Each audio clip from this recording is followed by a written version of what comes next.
you feeling? Hmm?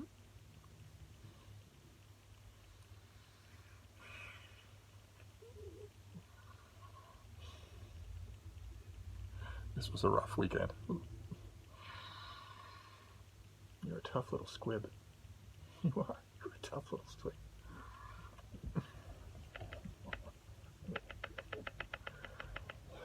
Hello, BookTube.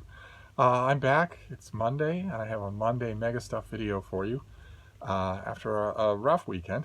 But I'm hoping that that's behind us now. So I have a few things to mention. I haven't checked to see if there are new baby pictures. I've been totally preoccupied this weekend, which actually informs the first MegaStuff little bit that I wanted to mention, which is a Preptober update.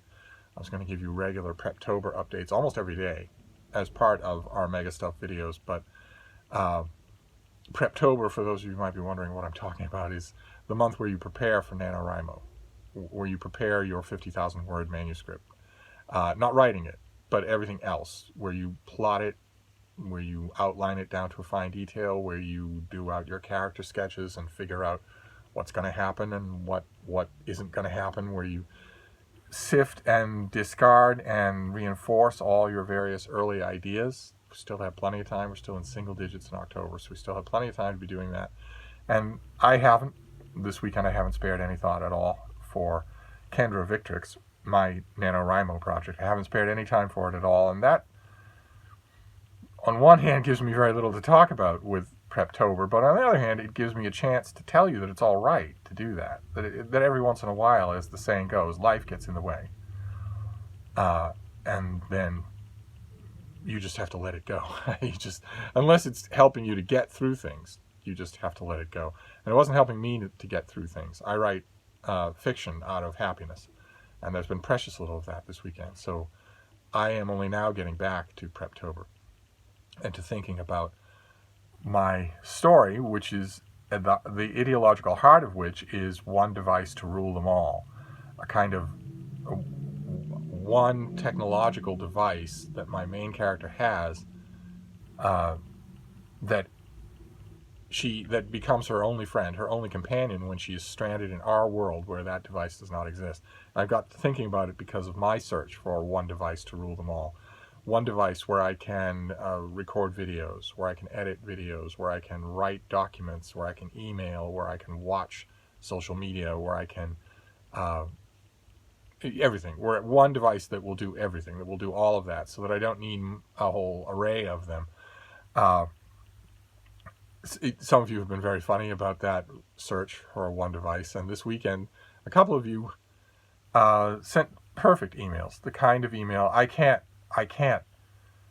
when I'm having a bad weekend for one reason or another, whether it's my health or Frida's health, I can't really do the usual email where a lot of you will email and say, I'm thinking about buying this book, tell me about it, is it worth it, or anything like that. That sort of thing, I need a certain amount of topspin to do that, and I don't have any this weekend. So those I had to just let go by the wayside, but other people sent emails that were much more aligned in what I could engage in. Mindless stuff that I could engage in. Reading books are not mindless for me. They're the center of my life, of my human life. But a lot of you sent me emails about tech. And two of you sent me emails. One of you is above and beyond the call. Two of you made the same point, but one of you actually sent an email with it, just a long row of links to YouTube videos. And they weren't tech YouTube videos like you might think. They were Star Trek Voyager YouTube videos. Who knows how much time it took to assemble that list. But the clips all showed members of the Voyager crew using the little handheld metal pads, PADDs, the personal access data device that Star Trek has in most of its incarnations. These little metal plastic devices that can do anything. They're lightweight, they have a huge amount of storage, they are multi-purposed in the extreme. You can dictate to them, you can watch video on them, you can write on them, you can program on them, you can, in one Star Trek episode, you could, if you wanted to, remotely pilot a starship on one of them. And they're everywhere in Star Trek Voyager. of course, Star Trek in Gene Roddenberry's conception is a future without paper. It's an entirely computerized future. Even in the original Star Trek, there are a kind of data pad with a stylus, but not paper or anything like that. And in Star Trek after that, data pads are the way to go.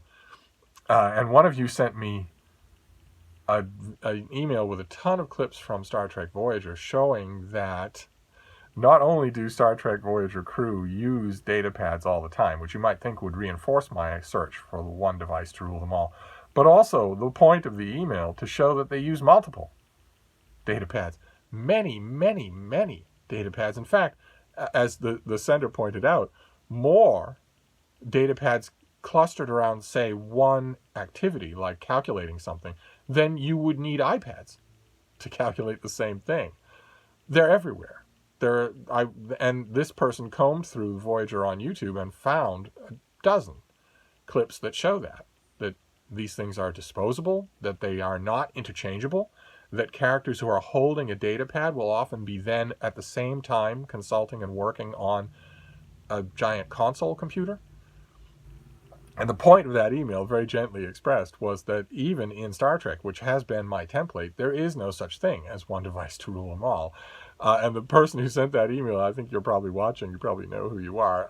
That person who sent that email ended it by saying, this is not, repeat, not a subtle encouragement for you to go back to buying lots of tech.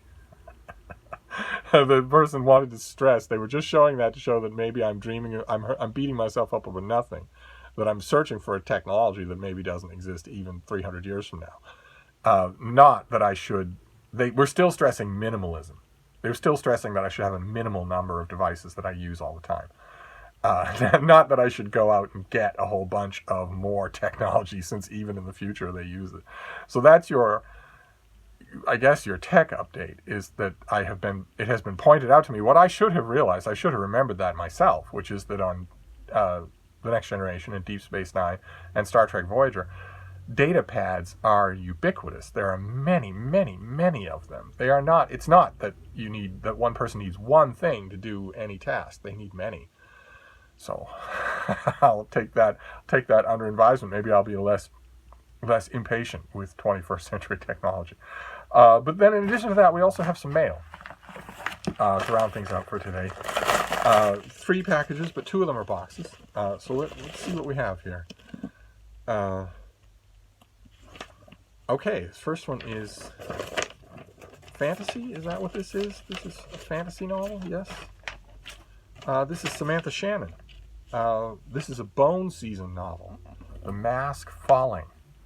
Very nice to get fantasy and science fiction in the mail. Very nice. This comes out at the end of January in 2021. It's a 4th installment in the New York Times best-selling Bone Season series. And Samantha Shannon's 4th novel was The Priory of the Orange Tree. It came out last year. I thought it was magnificent. That novel was her first outside the Bone Season series and was also a New York Times bestseller. The Mask Falling returns to the Bone Season series and the world of Scion with a gripping, fantastical new addition to this intoxicating urban fantasy series. Dreamwalker Paige Mahoney has eluded death again. Snatched from the jaws of captivity and consigned to a safe house on the Scion Citadel of Paris, she finds herself caught between those factions that seek Scion's downfall and those who would kill to protect the Rephaim's puppet empire. Oh my, I'm going to need the earlier volumes of this. None of this is ringing a bell. Okay, so this comes out at the very end of January and will need coverage in February. That gives me time to contact this publicist and see if maybe the previous Bone Season books can maybe be cut loose and sent to me. That would be great. So this is the 4th novel, so it'd be 3 that I'd be looking for. I'll have to do that because I can't do this book justice if I don't remember anything about the series. But now we'll move on to the boxes. One is very thin and light as a feather. So it could be a slim volume of poetry. What have we got here? Invoice. I don't need that. Oh no, it's a novel. It's a novel from Europa Editions. Boy, they make pretty paperbacks. They really do. This is going to be a $17 paperback original. This is Peace Talks by Tim Finch. And it's got the French flaps right there, and it doesn't have a pub sheet, but that's all right. Let's read here. A small masterpiece of compression and containment. Peace Talks tells the story of one man's grief, the tribulations of the human heart, and our longing for peace. Edvard Behrens is a highly regarded senior diplomat who has made his reputation as a mediator in international peace negotiations. In his latest post, he has been sent to the resort high in Tyrol. High up on this mountain, the air is bright and clear. When he isn't working, Edvard reads, walks, listens to music. He confides in no one but his wife Anna, who he loves with all his heart. Anna, always present and yet forever absent. Reminiscent of the work of such elegant stylists as Ishiguro and Seethaler, Tim Finch's new novel is a work of great depth, honesty, wit, beauty, and enduring importance. Okay, all right. Why does Tim Finch's name sound familiar? He's the author of 2 novels, The House of Journalists and Peace Talks. I don't know The House of Journalists, I don't think. Maybe it just has a name that's familiar. Oh, this is, okay, the back is loaded with UK blurbs. So this got, those of you who are in the UK might have seen this already. It got elaborate praise in the UK. Okay, all I have is an invoice, so I have no idea when this comes out, but it's a finished copy, so it can't be far away. It's got to be 2020. Then we have this box, and then we'll be done. This box, the next one is bigger. In fact, it's a little oversized. It seems a little big to be a normal hardcover. It could be an art book or an illustrated book of some kind. Oh no, it's not. No, it's just a big hardcover. Wow. Okay. Okay, this comes out in late October. This is right upon us. Boy, oh boy. Okay. It's going to be tough to read. It's going to be tough to read. This is by Edmund Fawcett, and it is called Conservatism, The Fight for a Tradition. I would say that fight is well and truly over. If conservatism can survive the 2020, if conservatism can survive the Republican Senate in America from 2016 to 2020, then it can survive anything, and it can be anything. If conservatism, as a political doctrine, as a political platform, as a political body, in 2021, resoundingly rejects, disavows, disassociates itself from the Republican Party in America from 2016 to 2020, then maybe. But otherwise, conservatism just means fascism. That is what it equates to in the minds of former conservatives in America, all over the country. Is that it's just that the American political system has devolved since 2016 into a place, and really earlier than that, because no one in the Republican Senate liked having a black man as president. But really more so accelerated since 2016. Can't imagine why. Into that America has one highly fallible, greedy, sometimes incompetent, occasionally idealistic political party called the Democratic Party, and one party that's just plain rabid evil, that wants to hurt everyone, even their own constituents, even each other. Just a rabid, vicious, fascist, brown-shirted, evil party. That's what things have devolved to in 2020 America. You have one fairly normal, corrupt to its eye teeth American political party, and one party that is something out of a Disney cartoon of pure evil, pure hypocrisy. And unfortunately, for anybody who once considered themselves a Republican, that party is the Republican Party. They're still using that name. They haven't changed over to Trumpism. So I don't know what you do if you're a champion of conservatism in 2020.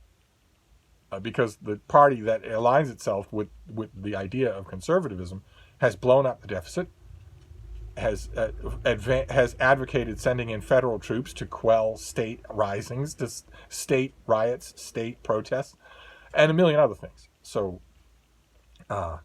anyway, maybe we should let the book speak for itself for a minute.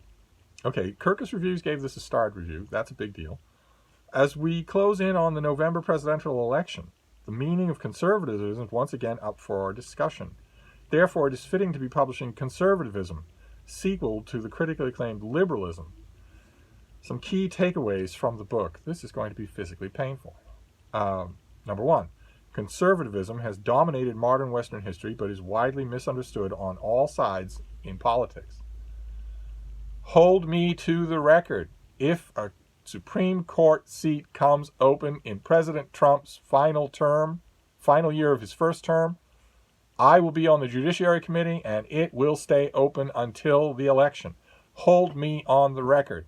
A Republican senator. It was a Republican senator. I could also quote 10 other Republican senators who said the exact same thing. If we win the election and Donald Trump is president and a Supreme Court spot comes open in the last year of his first term, we will not nominate. We will wait until the election is over. We are not hypocrites. Well, you are. You are complete hypocrites. You are thorough, to the core liars. No one should trust you. So I don't know that that's misunderstood. It's not possible to be misunderstood if you say, hold me to the record, and then people hold you to the record. If it's all on video, you saying the sun is red, and it will never be blue, and hold me to the record if I ever say that it is blue, and then a year later saying the sun is blue, and I don't care what the record is. There's no way to avoid that. There's no way to mischaracterize that. Anyway, let's move on.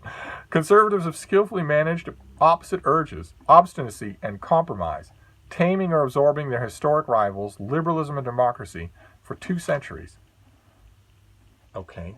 No conservative in the last 4 years has managed the urge to compromise. They don't compromise. They lie. They eviscerate conflict between resistance and compromise has also regularly split the right, tipping conservatives at times towards disaster. No, it hasn't. That simply hasn't happened. The right has embraced treachery. It has embraced hypocrisy. It has embraced not being as good as its word. And the members of the Conservative Party, so-called, who have disagreed with that, have not, what was the word? Split? They've been ousted. They're gone. They're in private life now. It threatened liberal democracy now with the rise of the hard right, and a liberal alliance of convenience between business-minded hyper-globalists and our nation firsters claiming undemocratically to speak for the people. Conservatives have a choice: to join the hard right in a rush from liberal democracy, or to look for allies to the left to shore up the shaken political center. Okay, who is Edmund Fawcett? You probably want to know that. He's worked at The Economist for more than 3 decades, serving as its chief correspondent in Washington, Paris, Berlin, and Brussels, as well as its European and literary editor. Okay, literary editor at The Economist is not a small or minor accolade. That's a big thing. Their literary coverage is excellent. His writing has appeared in the New York Times, Los Angeles Times, The Guardian, The New Statesman, and the Times Literary Supplement. I've only appeared in one of those places. He is the author of Liberalism, The Life of an Idea. So this is from Princeton University Press, and this is now Conservatism. So they've given him both sides to talk about. Okay, so this comes out in late October. There's no way that I can... this is a David Murphy book. I should send this to him. There's no way that I could write a review of this that wouldn't just be a string of expletives. But maybe he can. So that is the mail for today. Fairly interesting lot. Only 3 books. So we have Conservatism. We have The Mask Falling, which is a Bone Season novel. So that'll be a cause of rejoicing to those of you who love this series. I am not. The series isn't ringing a bell with me at all. So I should bone up on the Bone Season novels. And then Peace Talks by Tim Finch, a slim little thing that I suspect probably comes out soon, and that's good because it intrigues me. The description intrigues me. It's an hour to read, so if it's an October release, I can probably do that tonight. So that is your MegaStuff video for today. A little bit of, hello baby, how you doing? How you doing, baby girl? A little bit of tech talk that was not meant to encourage me to buy more tech. It was not meant to do that. The same sender of that great string of YouTube clips said this is not, repeat not, an open encouragement for you to buy more tech. And that person also asked the question, a very good question. This is exactly the kind of thing that I really needed to distract me. literature doesn't distract me. But the person also asked the question, how often do you cycle through the tech that you have? You have God knows how many Chromebooks. You have MacBooks, MacBook Airs. You have iPad minis. You have iPad, just original iPads. You have iPad Airs of 2 sizes. All sorts of other things, all sorts of laptops and smartphones and whatnot. How often do you cycle through those things? In other words, use them. Because the person wanted to ask that, because I think the assumption was you shouldn't have any tech that you don't use. That is true, and maybe I have used as an excuse that I am looking for tech that I will never give up. Like, for instance, a home run with 7 of 9, my new iPad with the fabric skin keyboard. That is a home run. That is a piece of tech that I am never without. I use it all the time. Well, there you go. That's a perfect example. Whereas there are some Chromebooks or a couple of iPads that I don't use as much. But I didn't have my 2019, I didn't have 7 of 9 a year ago. It was only a month ago that I decided to get the thing. So maybe there's ideal tech out there that... Anyway. I mean, if Voyager has a surplus of tech... Anyway, I'm going to wrap this up. I don't think there'll be any other videos today, but tomorrow I have hopes. I have high hopes to see you. So I will wrap this up for now, and I will see you then. Thank you, BookTube.